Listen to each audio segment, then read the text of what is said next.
An $80,000 reward is being offered for any information that could help catch a suspected mass shooter in Texas. Now, we typically do not show the names and faces of suspected mass shooters, but because there is a manhunt at the time of our taping, we are making it an exception. Authorities say 38-year-old Francisco Oropeza is on the run after allegedly shooting 5 people dead, including a 9-year-old boy.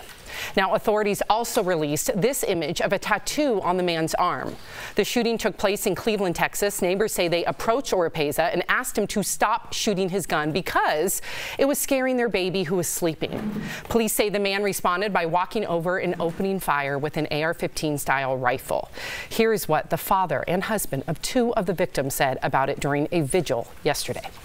Murió mi esposa y murió mi niño de 9 años.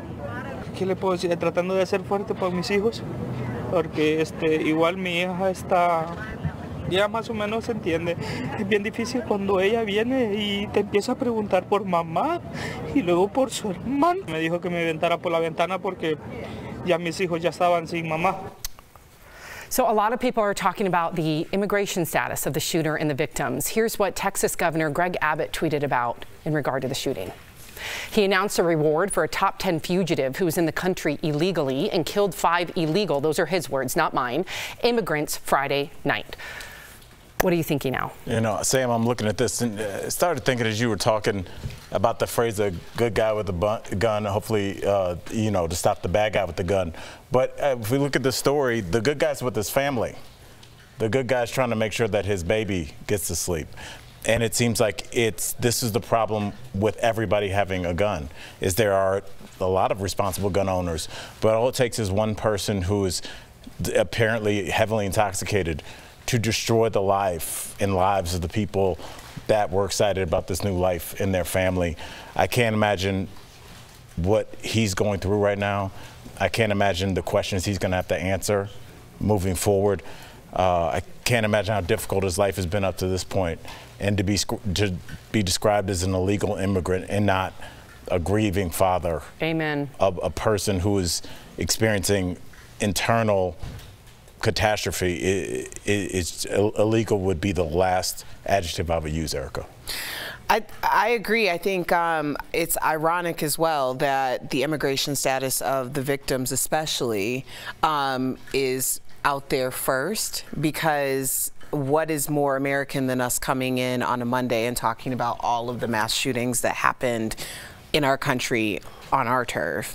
So it's a way of othering, and to say that because this family may not have been here legally, and I'm not sure of what the situation, there's a lot of reports, but to say that because they may not have been here the way that people want them to be here, that they are deserving of this of some way is ridiculous. Yeah, I'm glad you addressed the human aspect of it, because that's what it boils down to, right? You have to have empathy for that father and what that family's going through. And I think we lost that because of social media. You know, you could hide behind whatever name you are, and you don't think that other person's there. Or if you're a Democrat, you don't care if a Republican dies or vice versa. These aren't humans anymore to anyone. And when you see a video like that, if you don't have empathy or something in your heart just for that human, something's wrong with you. We've dug our heels in on each side of these fights that we're having in our country. I think there is something to be said, though, that this alleged shooter, we have to say alleged, was in this country illegally multiple times. He was deported and came back in.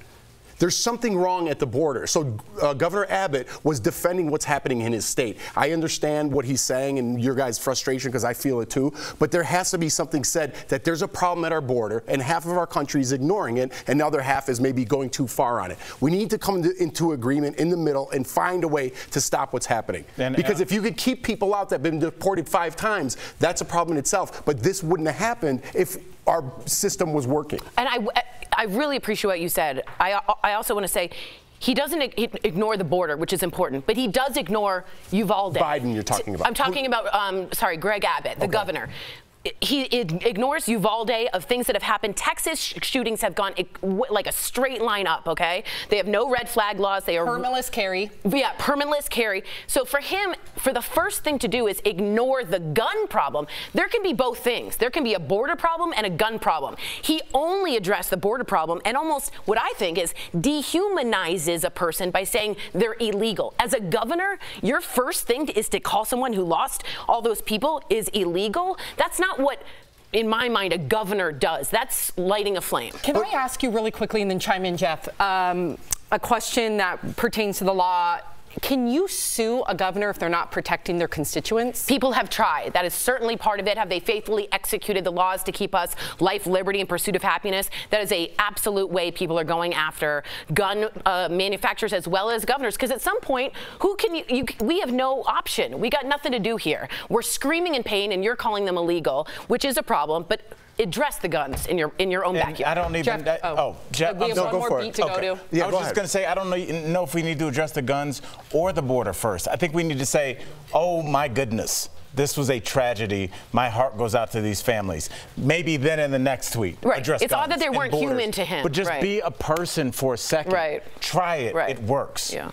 Jeff, what were you? I think we're going to lose that because. Oh, okay. No, I was just saying because, like, see, like Governor Abbott, like you already, and I'm not saying you got defensive, but it strikes a chord with people, right? You say Gavin Newsom, it strikes a chord on the other side. We need to get over these chords. We need to say, hey, listen, there is a problem at the border. I am a Democrat, but there might be something wrong at the border. And I am a Republican, but I have a problem with abortion. I think it should be a woman's right to choose. We dig our heels in, and no matter what one side says, you have to be against that. And if you're on this side, you have to be against that. That's ridiculous. We need to get away from that type of thinking. I agree with what you said about the governor of Texas, but there is definitely a problem there. I agree and we need to address even the problems that you said about the guns. We need to address all of it instead of taking sides when it starts with humanity, like you started this whole conversation with. And let me just say, the people that are coming up in Congress are people that have been affected. So we interviewed Justin Pearson. We see people in Tennessee. Maxwell, I believe his name is Frost, 29 years old, in Congress. You will see David Hogg will go to Congress. Those people will be the people that will change things because unless it affects them, our generation is already lost. We've already failed them, in my opinion. I mean, we've been saying that since Parkland. Absolutely. And probably before that. I think what Jeff's talking about is just the flexibility of thought. And we don't exercise flexibility of thought when it comes to any facet of how we live in this country and in other countries as well. I think the issue is it's almost like we've turned this into some type of like reality TV show or something.